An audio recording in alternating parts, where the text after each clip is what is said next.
আজকে আমি আপনাদের জন্য আমাদের সেই বাহুবলীর নায়ক অর্থাৎ প্রভাসের সালার মুভিটা এক্সপ্লেন করতে যাচ্ছি। তো আশা করি আমার এক্সপ্লেনটি আপনাদের ভালো লাগবে। এই সিনেমার গল্পটি অনেক কঠিন এবং ক্রিটিক্যাল, তো আমি আপনাদের বোঝার সুবিধার্থে অনেক সহজ করে বলার চেষ্টা করব। তো চলুন বেশি দেরি না করে শুরু করা যাক। সিনেমার শুরুতে 10 থেকে 12 বছরের দুটি ছেলেকে দেখানো হয়। এদের মধ্যে একজনের নাম বার্ধা এবং অন্যজনের নাম দেবা। তারা দুজনেই একে অপরের খুব ভালো বন্ধু। ওরা দুজন খেলাধুলা করছিল।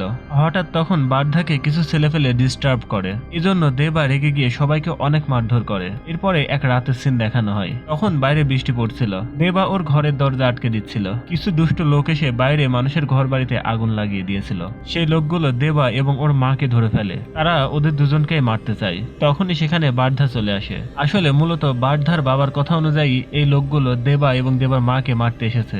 বার্ধা তখন ওদেরকে মারতে বারণ করে। সে ওদেরকে ছেড়ে দিতে বলে, কিন্তু তারা তখন বলে তারা শুধু আইন পালন করছে, এই আদেশ তোমার বাবাই আমাদেরকে দিয়েছে, তাই দেবা ও তার মাকে এখন মারতেই হবে। এর কিছুক্ষণ পর বার্ধা তার হাত থেকে মোটা একটি চুড়ি খুলে সেই লোকগুলোকে বলে, আমি এখানকার সর্দার, আমি আমার পাওয়ার তোকে দিয়ে দিলাম, এবার তুই দেবা ও তার মাকে ছেড়ে দে। গুন্ডাটি বার্ধার চুড়ি নিয়ে নেয় এবং দেবা ও তার মাকে ছেড়ে দেয়। দেবা এতে অনেক খুশি হয়ে যায়। বার্ধা তখন দেবাকে বলে, এই জায়গাটা তোদের জন্য নিরাপদ না, তোদের উপরে আবারও হামলা হতে পারে। বার্ধা দেবা ও তার মাকে দূরে কোথাও পালিয়ে যেতে বলে। তবে দেবা চলে যাওয়ার আগে বার্ধাকে ওয়াদা করে যখনই কোনো দরকার হবে বার্ধা যেন দেবাকে ডাকে, সে চলে আসবে তাকে সাহায্য করতে। বার্ধার জন্য দেবা পুরো দুনিয়াকে ধ্বংস করতে পারে। বার্ধা তখন দেবাকে একটি নতুন নাম দেয়, যেটা হচ্ছে সালার, যা এই মুভিটির নাম। এরপরে কয়েক বছর পার হয়ে যায়। আমাদেরকে দেখানো হয় অনেকগুলো গুন্ডা একজনকে খুঁজে বেড়াচ্ছে। তার ব্যাপারে জানার সাথে সাথে গুন্ডাগুলো তাদের বসকে ফোন করে সেটা জানিয়ে দেয়। বস তখন তাদেরকে বলে, যেই মেয়েটির তোমরা খোঁজ করছো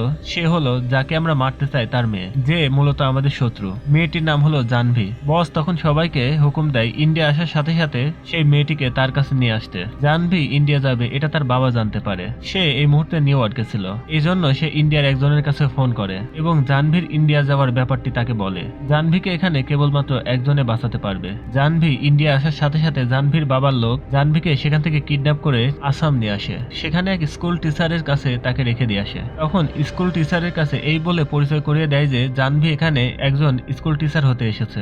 আসলে এই স্কুলের টিচার আর কেউ না, দেবার মা। দেবা এবং দেবার মা অনেক বছর ধরে এখানেই থাকে। কিছুক্ষণ পরে সালার মানে দেবা সেখানে চলে আসে। দেবাই একমাত্র লোক যে কিনা শত্রুদের হাত থেকে জাহ্নবীকে বাঁচাতে পারবে। জাহ্নবীর বাবা নিউ ইয়র্ক থেকে ফিরে জাহ্নবীকে নিতে আসবে। ততদিন পর্যন্ত জাহ্নবী দেবার হেফাজতেই থাকবে। জাহ্নবী টিচার হিসেবে আসামে থাকা শুরু করে, কিন্তু কিছুদিনের মধ্যেই শত্রুর লোকগুলো জাহ্নবীকে খুঁজে বের করে। লোকগুলো তাদের বসকে জানিয়ে দেয় জাহ্নবীর ব্যাপারে। এরপরে আমরা এক ইংরেজকে দেখতে পাই, যে এক ইন্ডিয়ার লোকের সাথে ডিল করছিল। লোকটির ট্রাক ভর্তি বন্দুক আছে, সেগুলোকে ইন্ডিয়া থেকে নেপালে পৌঁছাতে হবে। ইন্ডিয়ার এই লোকটি মালগুলো পৌঁছে দেওয়ার জন্য তার শত্রু দলের কিছু লোককে খবর দেয়। এরপরে লোকগুলো সব কন্টেনারের উপরে একটা স্ট্যাম্প লাগিয়ে দেয় এবং তারা বলে পৃথিবীর কারোর ক্ষমতা নেই এই স্ট্যাম্প আলা গাড়ি থামানোর। আসলে ব্যাপারটা সত্যি, কেননা কিছু দূর যাওয়ার পরে পুলিশ সব ট্রাক ঘিরে নেয়। কিন্তু কন্টেনার খুলে যখনই তারা স্ট্যাম্প দেখতে পায় তখনই তারা ভয় পেয়ে সাথে সাথে ট্রাকটি ছেড়ে দেয়, কেননা এদের বস ছিল অনেক পাওয়ারফুল এবং অনেক ভয়ানক। পুলিশ এমনকি সরকারও তাকে ভয় পেত। বস তখন তার লোকদের ফোন করে। তখন বস তাকে নেপালের মাল দেওয়ার কাজটি বন্ধ করে অন্য একটি কাজ করতে বলে। দ্রুত তাকে আসামে যেতে বলে। সে জাহ্নবীকে ধরে তার কাছে নিয়ে যেতে বলে। সব গুন্ডা তখন আসাম চলে আসে এবং জাহ্নবীকে তারা ধরে ফেলে। দেবা এবং তার মাও সেখানে ছিল। তখন দেবার মা দেবাকে বলে জাহ্নবীকে বাঁচানোর জন্য। এরপরে অবশেষে দেবা তার আসল রূপটি সেখানে দেখায়। ইচ্ছা মতো সব গুন্ডাদের সে সেখানে কেলিয়ে একেবারে কুপকাত করে দেয়। আর কোনো দয়া মায়া নেই, সে গুন্ডাদের হাত পা সব ছিঁড়ে ছিঁড়ে ফেলছিল। এমনকি সেই স্ট্যাম্প লাগানো কন্টেনার গুলোকেও সে উড়িয়ে দেয়। এটা দেখে সেই ইংরেজ লোকটা সেই ইন্ডিয়ান লোকটাকে বলে, তোমরা তো বলেছিলে স্ট্যাম্প আলা কন্টেনারে কেউ হাতই দিবে না, কিন্তু এই লোকটাকে যে কোনো কিছুকে ভয় করে না, সে তো স্ট্যাম্প আলা দুটা কন্টেনারই উড়িয়ে দিল। তখন গুন্ডারা বলে যেই লোকটি এই স্ট্যাম্প বানিয়েছে এটাই হচ্ছে সে, অর্থাৎ দেবা। এখানে আমরা বুঝতে পারি দেবার জীবনে অনেক বড় একটি সিক্রেট আছে, যেটা এখনই খোলাসা করা হয় না। যাই হোক, সবাইকে ব্যস্ত দেখে জাহ্নবীর বাবার লোক জাহ্নবীকে নিয়ে সেখান থেকে রওনা দেয়। কিছুদূর যাওয়ার পর জাহ্নবী জিজ্ঞাসা করে, এগুলো কারা, কেন আমার পিছে এই লোকগুলো পড়েছে, এখানে আসলে হচ্ছেটা কি, আমরা কেন পালিয়ে বেড়াচ্ছি, আর এই দেবাই বা কে? লোকটি তখন বলে, আমি জানি তোমার মনে এখন অনেক প্রশ্ন আছে, আমি সব প্রশ্নের উত্তর তোমাকে দিচ্ছি। তখন লোকটা কাহিনী বলতে শুরু করে দেয়। এই সবকিছু শুরু হয়েছিল কয়েক হাজার বছর আগে। 3 শক্তিশালী লোক ছিল, যাদের নাম ছিল মান্নার, সোয়ান এবং গারিয়ান। এরা আসলে মূলত ডাকাত ছিল। এরা যেখানে সেখানে জানোয়ারের মতো লুটপাট করে বেড়াতো। এরা অনেক ভয়ানক এবং দুর্ধর্ষ ছিল। কিছুদিন পর এই তিনজন মিলে নিজেদের একটি সাম্রাজ্য তৈরি করে। তারা সেখানকার নাম দেয় খানসার। তারপরে তিনজন মিলেই এই খানসার শহরটা রোল করতে থাকে। বাইরে থেকে যারা এখানে হামলা করত তারা সবাইকে একেবারে মেরে ফেলতো। কিন্তু 1947 সালে যখন দেশ ভাগ হয় তখন 1950 থেকে 60 সালে দেশের নানান নিয়ম কানুন পরিবর্তন করা হয়। তখন সরকার সিদ্ধান্ত নেয় এই খানসার শহরটা নিজেদের আয়ত্তে নিবে। সরকার যখন এমনটি করতে যায় তখন খানসার শহরের একজন লিডার মান্নার সরকারের অনেক লোককে মেরে দেয়। এমনকি সে সরকারকে হুমকি দিয়ে বলে এরপর থেকে যদি কখনো খানসারের দিকে কেউ চোখ তুলে তাকায় তাহলে তাদের কপালে দুঃখ আছে। সরকারও ভয় পেয়ে এরপরে আর কোনো পদক্ষেপ নেয়নি। মান্নার সোয়ান গারিয়ানের ক্ষমতা দিন দিন বাড়তেই থাকে। ধীরে ধীরে মান্নার পুরো খানসার শহরের লিডার হয়ে যায়। সে খানসারের অনেক উন্নতি করে। সে বড় বড় বিল্ডিং তৈরি করে ফেলে সেখানে। এমনকি নিজেদের এক দুর্ধর্ষ মিলিটারি বাহিনী তৈরি করে যাদের কাছে নিজস্ব হাতিয়ার ছিল। মান্নার নিজেই কিছু আইন তৈরি করে। পুরো খানসারকে সে 101টি অংশে ভাগ করে দেয়। এমনকি সেখানে সে একটি পার্লামেন্ট বানায়। সেখানে সে ভোটের আয়োজন করে। শিব মান্নার মূলত পার্লামেন্টের ভিতরে 3টি পদ তৈরি করে, কাতার, সর্দার এবং কর্তা। এই 3 পদের জন্য 3 ধরনের চুরি বানানো হতো। এই পুরো সভায় কাতারের সংখ্যা ছিল 62, সর্দারের সংখ্যা ছিল 8 জন এবং কর্তার সংখ্যা ছিল 1 জন। কাতারকে 1 ভোট পাওয়ার দেওয়া হয়েছিল, তাই তাদেরকে একটি পাতলা চুরি দেওয়া হতো। সর্দারদের 3 ভোট পাওয়ার দেওয়া হয়েছিল, তাদেরকে একটু মোটা চুরি পরিয়ে দেওয়া হতো। আর কর্তাকে সব থেকে মোটা চুরি পরিয়ে দেওয়া হতো। ভোটে যেতে শিব মান্নার পুরো খানসা শহরের কর্তা হয়ে যায়। সবাই অনেক খুশি ছিল। শিব মান্নার খুব সুন্দরভাবে খানসা শহরটা পরিচালনা করত। এভাবেই সে অনেক দিন পরিচালনা করতে করতে হঠাৎই স্বাভাবিক কারণে তার মৃত্যু হয়। এরপরে সিদ্ধান্ত নেওয়া হয় সোয়ান এখন খানসা শহরকে লিড করবে।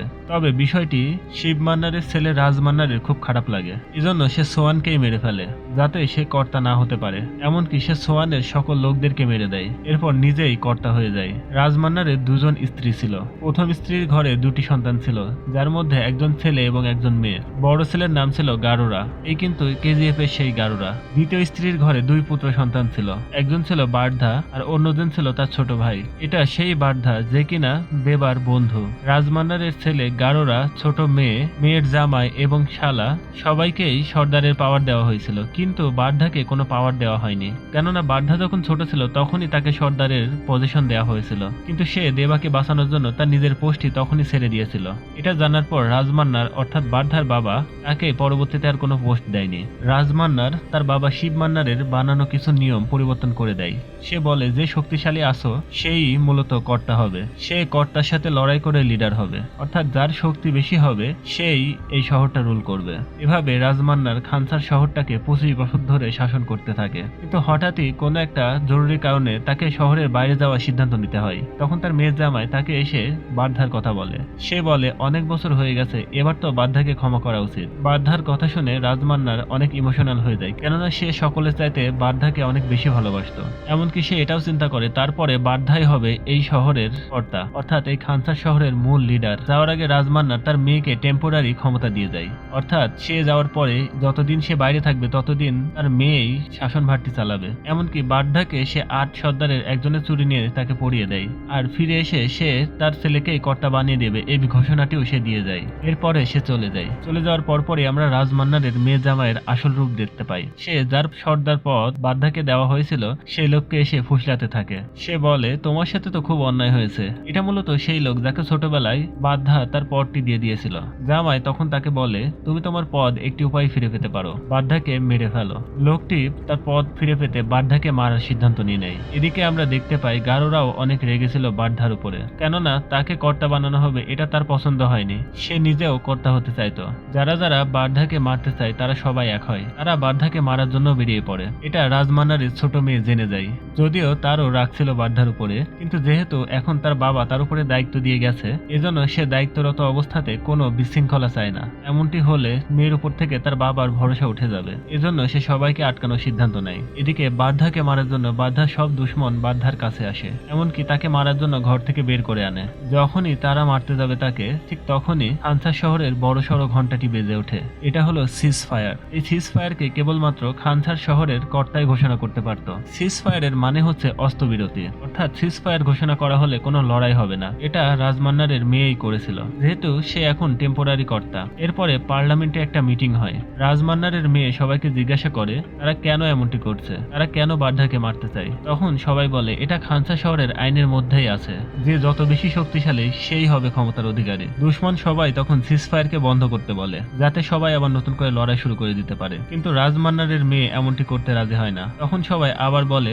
পার্লামেন্টে ভোটের সিস্টেম আছে, আমরা ভোট করব, সিজফায়ার থাকবে কি থাকবে না সেটা নিয়ে ভোটিং শুরু হবে, 9 দিন পরে ভোট হবে। এই সিদ্ধান্তে সবাই আসে। এই সিদ্ধান্ত নেওয়ার পরে বার্ধার দুশমনরা সবার মানুষদেরকে ভালোবেসে হোক বা হুমকি ধামকি দিয়ে হোক তাদের দলে ফেরাতে থাকে, যাতে সিজফায়ার বন্ধ করা হয়। এদিকে জেতার জন্য গারোরা এবং বাকি সবাই মিলে নিজেদের আর্মিদের নিয়ে প্রস্তুতি নিতে থাকে। এসব কিছু বার্ধা ও তার ভাই ও তাদের সঙ্গীরা বসে বসে দেখছিল। বার্ধা তখন বলে আমাদেরও নিজেদের দল তৈরি করতে হবে। বার্ধার ভাই তখন বলে আমাদের দল কোথায়? তখন বার্ধা খানসা শহর থেকে বেরিয়ে গুজরাটের একটি ছোট্ট শহরে যায়। সেখানে তার ছোটবেলার বন্ধু দেবা অর্থাৎ সালার এবং তার মায়ের সাথে তার দেখা হয়। বার্ধা সেখানে গিয়ে দেবার সাহায্য চায়। আর যেহেতু দেবা ছোটবেলায় ওয়াদা করেছিল যে কোনো বিপদে সে বার্ধার পাশে থাকবে, এজন্য সে বার্ধার সাথে খানসা শহরে চলে আসে। এটা দেখে গারোরা ও তার দলরা সবাই অবাক হয়ে যায়। তারা ভাবে আমরা এত সৈন্যবাহিনী নিয়ে প্রস্তুত হচ্ছি আর বার্ধা শুধুমাত্র একজন ব্যক্তিকে নিয়ে এসেছে। তারা তো ভেবেছে দেবা বুঝি কোনো কাজেরই না,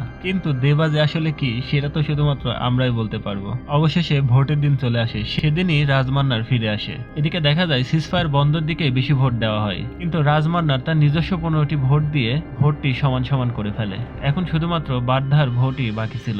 রাজমান্নার এখানে ভেবেছিল বার্ধা সিজফায়ার চালু রাখার দিকেই তার ভোটটি দিবে, এতে কোনো ঝামেলা থাকবে না এবং রাজমান্নার বার্ধাকেই এখানকার কর্তা বানিয়ে দিবে। কিন্তু আমরা দেখি উল্টো বার্ধা সিজফায়ার চালু না রাখার জন্যই ভোট করে। সে মূলত শক্তির জোরে জিতেই এখানকার কর্তা হতে চায়। তারপরে দেবার সাথে মিলে সে সবাইকে একে একে মারতে শুরু করে দেয়। হঠাৎ করে কেউ একজন রাজমান্নারকে মারার চেষ্টা করে। রাজমান্নার ওই লোকটিকে ধরে ফেলে এবং জিজ্ঞাসা করে সে কে এবং কেন তাকে মারতে এসেছে। তখন লোকটা একটা বিশাল বড় সিক্রেট সামনে আনে। সে বলে আমি সোয়ানের পক্ষ থেকে এসেছি, অর্থাৎ যাকে আজ থেকে অনেক বছর আগেই রাজমান্নার মেরে দিয়েছিল। সে মূলত সোয়ানকে এবং তার লোকদেরকে সবাইকেই মেরে ফেলেছিল, কিন্তু কিছু বাচ্চাকে তখন লুকিয়ে রাখা হয়েছিল, তারা মূলত বেঁচে যায়। এই লোকটি সেই বাচ্চাদের মধ্যকারী একজন। লোকটি এটাও বলে দেয় রাজমান্নারের মেয়ের জামাইও একজন সোয়ান, সেও যুদ্ধের প্রস্তুতি নিচ্ছে। সে রাজমান্নারের লোকদের পুরো শেষ করে দিবে। এভাবে তারা তাদের বাবা মার বদলা নিবে। সোয়ানের লোকেরা আরো জানায় সোয়ানের ছেলে এবং স্ত্রীকে তোমার গুন্ডারা মারতে গিয়েছিল, কিন্তু তাদেরকে তারা মারতে পারেনি। আর এখানে আমরা জানতে পারি সোয়ানের ছেলে আর স্ত্রী আর কেউই না, আমাদের গল্পের মেইন হিরো দেবা এবং তার মা, অর্থাৎ দেবার বাবাকে মেরেছে তারই কলিজার বন্ধুর বাবা। লোকটি আরো বলে সোয়ান খানসার শহরের লিডার হতে চাচ্ছিল, কিন্তু তুমি তাকে মেরে দিয়েছিলে। যেহেতু তার ছেলে আছে তাই এই খানসার শহরের কর্তা হওয়ার আসল হকদার হচ্ছে সালার অর্থাৎ দেবা। রাজমান্নার তখন তার মেয়েকে জানায় আমি কিছুদিন আগে খানসার শহর থেকে বাইরে গিয়েছিলাম, তার মূল কারণ হচ্ছে আমি খবর পেয়েছিলাম কেউ একজন বাইরে থেকে খানসার শহরের মধ্যে প্রচন্ড পরিমাণে গোলা বারুদ ইম্পোর্ট করছে, আমাদের মধ্যে থেকে কেউ এই অস্ত্রগুলো ভিতরে আনছে। আসলে রাজমান্নারের আইডিয়াটি ঠিক ছিল, কেউ একজন আছে যে কিনা খানসারের উপরে অ্যাটাক করার অপেক্ষায় আছে, যে যুদ্ধের প্রস্তুতি নিচ্ছে। সে সালার অর্থাৎ দেবাও হতে পারে অথবা অন্য কেউ হতে পারে। আর এই রকম সাসপেন্সের সাথে সিনেমাটি এখানেই শেষ হয়ে যায়। আসলে সিনেমার পরের আসল যুদ্ধগুলো দেখানো হবে এর পরের পার্টে। এটা তো শুধুমাত্র একটা ট্রেলার ছিল, পিকচার তো আবি বাকি হ্যাঁ। এই ছিল আমাদের আজকের মুভিটি কেমন লাগলো আপনারা অবশ্যই কমেন্ট করে জানাবেন। আর ভালো লাগলে অবশ্যই লাইক করবেন আর একটি কমেন্টও করবেন। আর এমনই সব মুভি পেতে হলে আমাদের চ্যানেলটিকে অবশ্যই সাবস্ক্রাইব করে রাখবেন।